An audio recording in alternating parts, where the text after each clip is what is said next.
Personal grudge తీసుకుంటున్నారు.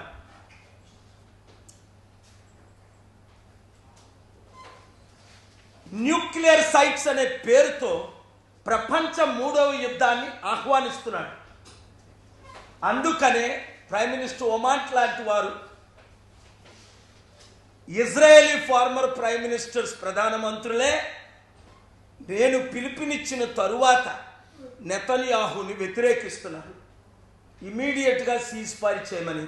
మాకేంటి అనుకుంటున్నారా? ఈరోజు మన ఫ్లైట్సే ల్యాండ్ అవ్వడం కష్టం అవుతుంది.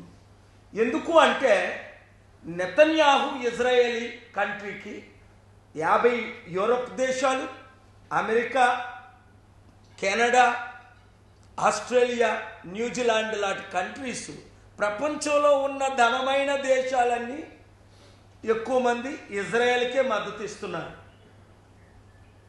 మరి ఇరాన్కి ఎవరు మద్దతు ఇస్తున్నారు? రష్యా, చైనా, నార్త్ కొరియా సిద్ధంగా ఉన్నారు 3వ ప్రపంచ యుద్ధం చేయడానికి. అందుకనే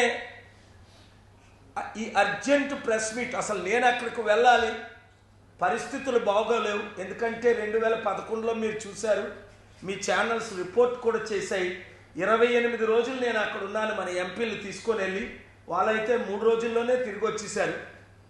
60,000 మంది డెడ్ బాడీస్ నా కళ్ళతో నేను చూశాను. నేను చనిపోయానని కూడా న్యూస్లో వచ్చాయి. ఎందుకంటే అండర్ గ్రౌండ్లో నన్ను పెట్టి దేవుడు కాపాడాడు. 3,200